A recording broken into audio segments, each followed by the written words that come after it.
खबर जोधपुर से, जहां एबीवीपी के कार्यकर्ताओं ने जय नारायण व्यास यूनिवर्सिटी के केंद्र कार्यकाल के गेट के बाहर सद्बुद्धि यज्ञ किया। 24 तारीख को जोधपुर की जय नारायण व्यास विश्वविद्यालय में परीक्षा पेपर लीक मामले को लेकर एबीवीपी के छात्रों ने केंद्रीय कार्यालय में अपनी मांगों को लेकर धरना दिया, जिस पर जय नारायण व्यास विश्वविद्यालय के विश्वविद्यालय प्रशासन के द्वारा छात्र नेता राजवीर सिंह बंता को निलंबित किया गया और आरोप लगाया गया कि कुछ छात्र यूनिवर्सिटी की गोपनीय शाखा में भी घुस गए थे और वहां के कर्मचारियों को बाहर निकाल दिया। स्टूडेंट ने गोपनीय शाखा के गेट पर ताला भी लगा दिया और गोपनीय शाखा का वीडियो भी बनाया था, जिसको लेकर संबंधित थाने में धरने प्रदर्शन में शामिल छात्रों पर राज्यकार में बाधा डालने का मामला दर्ज करवाया, जिसको लेकर आज जय नारायण व्यास विश्वविद्यालय के केंद्रीय कार्यालय गेट के बाहर अखिल भारतीय विद्यार्थी परिषद के कार्यकर्ताओं ने सद्बुद्धि यज्ञ का आयोजन किया। इस दौरान छात्रों ने विश्वविद्यालय प्रशासन के खिलाफ आरोप लगाया है कि मुकदमे दर्ज करवाकर कॉलेज प्रशासन द्वारा छात्रों के भविष्य के साथ खिलवाड़ किया जा रहा है और कहा कि कार्रवाई उन कॉलेज के ऊपर की जानी चाहिए जो परीक्षा पेपर लीक में शामिल पाए गए हैं, जबकि छात्रों के द्वारा उठाई गई मांग छात्रों के हित में, जिससे छात्रों का भविष्य खराब ना हो। विश्वविद्यालय के अंदर पेपर लीक प्रकरण पुरजोर पेपर लीक प्रकरण का अखिल भारतीय विद्यार्थी परिषद के कार्यकर्ताओं एवं छात्र शक्ति द्वारा विरोध प्रदर्शन जारी है। मैं प्रशासन मीडिया के माध्यम से प्रशासन को चेताना चाहता हूं कि विश्वविद्यालय के अंदर जो पेपर लीक जिन्होंने पेपर लीक किया है उनकी कार्रवाई के लिए, जो छात्र हित के लिए जो छात्र लड़ाई लड़ रहे हैं उनके खिलाफ मुकदमे आप कर रहे हो, निलंबन कर रहे हो। उनका निलंबन और मुकदमे करने से अच्छा जिन्होंने पेपर लीक किया है, जिन कॉलेजों से पेपर लीक हुआ है उनके ऊपर मुकदमे दर्ज करो और उनके ऊपर उनका निलंबन करो, तो छात्रों के भविष्य के साथ भविष्य में खिलवाड़ नहीं होगा। और ये जो आप मुकदमे छात्रों के ऊपर दर्ज करवा रहे हो, इनसे आप छात्रों का भविष्य खराब कर रहे हो। कहीं ना कहीं सबसे ज़्यादा ये नज़र आ रहा है हमें कि विश्वविद्यालय प्रशासन छात्रों का भविष्य खराब करने में लगा हुआ है। और आज अखिल भारतीय विद्यार्थी परिषद और छात्र शक्ति द्वारा ये कुलपति महोदय और विश्वविद्यालय प्रशासन के सद्बुद्धि यज्ञ आयोजित किया गया। और हम ये छात्र चाहते हैं कि ये वाइस चांसलर और रजिस्ट्रार मैडम और विश्वविद्यालय प्रशासन को उनकी सद्बुद्धि दे भगवान और इनकी नींद खुलाए और इनके भ्रष्टाचार। राजस्थान अधीनस्थ कंप्यूटर कर्मचारी संघ के द्वारा 11 सूत्री मांगों को लेकर जोधपुर कलेक्टर परिसर में रैली निकाली और मुख्यमंत्री के नाम कलेक्टर को ज्ञापन दिया। रैली में कई कर्मचारियों ने भाग लिया और बताया कि राजस्थान में आईटी विभाग के 6000 कर्मचारियों हड़ताल पर है। उनकी मांग है कि उनके पे ग्रेड 3600 किया जाए। कर्मचारी 24 अप्रैल से कार्य बहिष्कार किए हुए हैं और सामूहिक अवकाश पर है। यदि उनकी मांगे नहीं मानी गई तो 3 तारीख सभी कर्मचारी हड़ताल पर चले जाएंगे। का पूरे राजस्थान में प्रदेश व्यापी हड़ताल चल रही है, जिसमें आईटी विभाग के 6000 से ज़्यादा कार्मिक हड़ताल पे हैं और इसको लेकर 11 सूत्री मांगों को लेकर हमने सीएम साहब के नाम का ज्ञापन सौंपा है और अभी हम सामूहिक उपवास चल रहे हैं। लेकिन अगर हमारी मांगें नहीं मानी गई तो 3 तारीख से हम लोग हड़ताल पे जाएंगे। इस कारण पूरे जिले में और पूरे राजस्थान में 50 से अधिक विभागों का कामकाज ठप है, जिसके कारण आईटी कार्मिक सार ऑलरेडी बाहर हैं और मंत्रालय कर्मचारी वो भी बाहर हैं, तो सारे कामकाज सरकार के बंद पड़े। आज आपने क्या किया? आज हमारा शांति मार्च रखा गया था सारे कर्मचारी की तरफ से। जोधपुर जिले में जितने भी कर्मचारी पदस्थापित हैं उन्होंने शांतिपूर्ण तरीके से एक कलेक्ट्रेट मार्च निकाला गया है ताकि अधिकारी को पता चले कि सारे कार्मिक ऑफिसों में कार्य नहीं कर रहे हैं और सारे बाहर धरने पर बैठे हैं।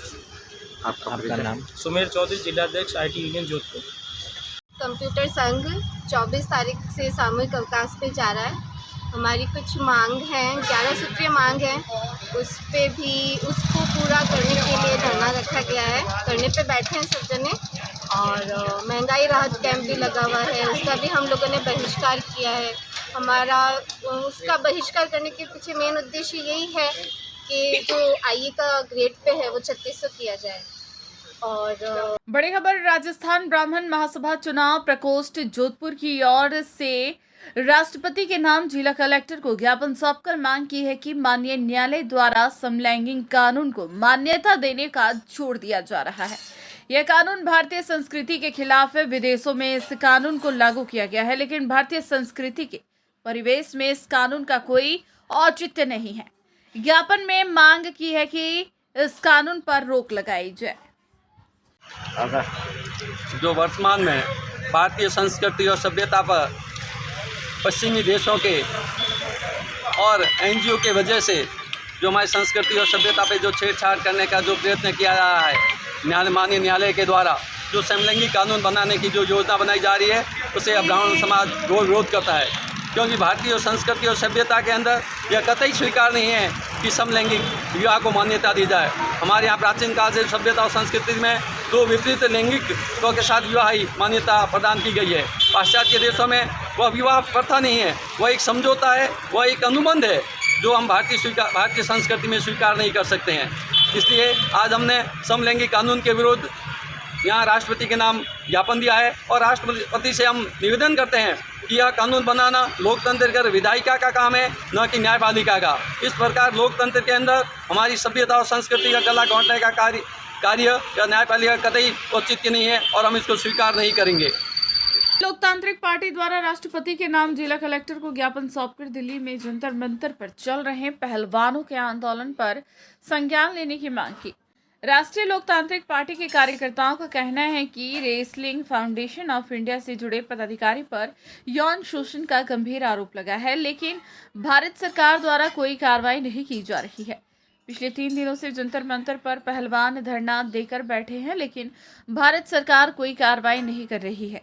अगर भारत सरकार है जल्द से कोई कार्रवाई नहीं की तो राष्ट्रीय लोकतांत्रिक पार्टी के कार्यकर्ता आंदोलन करेंगे।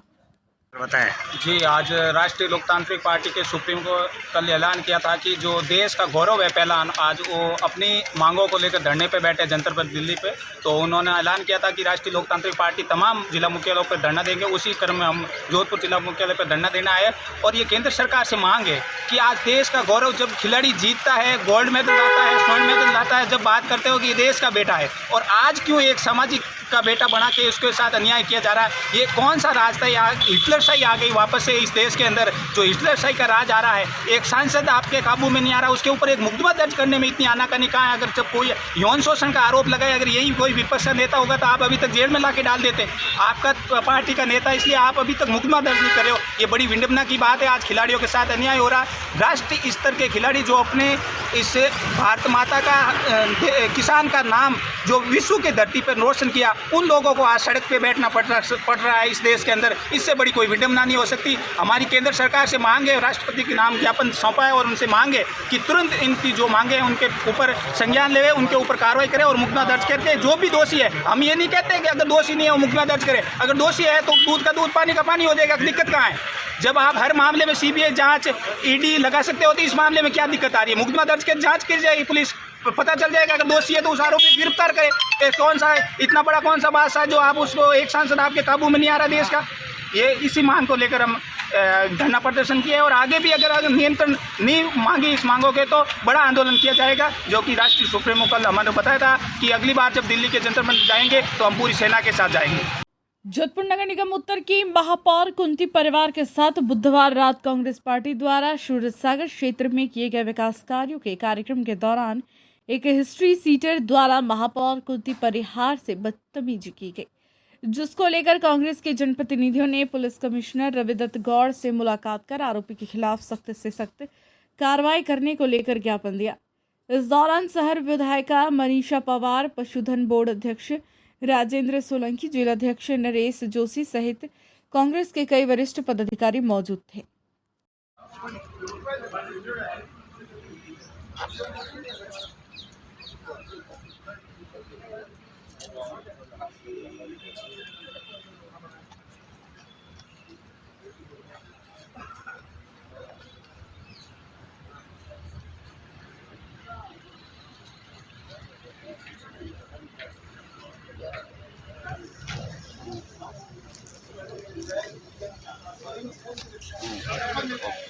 ये जिस तरीके से उसने एक जनप्रतिनिधि के साथ अभद्रता का व्यवहार किया है और एक सामाजिक कार्यक्रम में उसने बीच में आके उनको डिस्टर्ब किया और हमारे साथ बदतमीजी की। सभी जनप्रतिनिधि उस क्षेत्र के मेरे साथ थे, सभी पार्षद वहाँ थे मौजूद, और जिस तरीके से वो पिछले 2.5-3 महीनों से हमें परेशान कर रहा था अवैध पट्टे बनाने के लिए, उसका काम यही है। पिछले लंबे समय से वो पूरे कबीर नगर क्षेत्र में भू माफिया की तरह कार्य कर रहा है। अलग अलग कब्जे उसने कर रखे हैं, लोगों को डरा धमका कर, लोगों से पैसे लेकर उनके घर खाली कराता है और लोगों को परेशान करता है। जिस तरीके से उसकी एक सूरसागर थाने में पूर्व में भी एक हिस्ट्रीसीटर और हार्डकोर अपराधी के तहत मुकदमे कई दर्ज हैं। तो उसी के अंतर्गत उसने, जब मैंने उसकी बात नहीं मानी तो उसने उसको अदरवाइज लेते हुए उसने वहाँ कार्यक्रम में आकर बदतमीज़ी की और हमारे जनप्रतिनिधियों पर प्रेशर डाला कि आप मेरी बात सुनिए और हमारे साथ चलकर देखिए कि किस तरीके से मेरे पर एलिगेशन उसने लगाए। तो उसी के अंतर्गत मैंने रात को उसके बाद भी हम आगे 2 कार्यक्रम में गए। उसके बाद उसने फिर वहाँ अपने मोहल्ले में घूमकर बदतमीज़ी की और अब अभद्र भाषा का प्रयोग किया मेरे लिए। तो तब मैंने सीपी साहब को रात को शिकायत की थी और रात को करीब 2 सवा 2 बजे एसीपी मैम ने उसको अरेस्ट किया है और हम आज सभी जनप्रतिनिधि इसीलिए सीपी साहब के पास आए हैं। एफआईआर दर्ज कराई क्या आपने? बिल्कुल एफआईआर दर्ज कराई है। अच्छा, वहाँ पे उस टाइम पुलिस भी मौके पे थी? आप जो कार्यक्रम था उस दौरान कोई पुलिस थी? मेरे नज़दीक पुलिस मौजूद तो नहीं थी। गाड़ी ज़रूर खड़ी थी दूर पर मेरे नज़दीक नहीं थी। उस टाइम मौके पे नहीं थी कोई पुलिस? ठीक है मैडम, आपको इसी बात को लेकर हम लोग सब यहाँ मिले हैं कि एक महिला जनप्रतिनिधि के साथ इस तरह हुआ, हम नहीं चाहेंगे कि कोई भी महिला के साथ ऐसा हो, नहीं होने देंगे।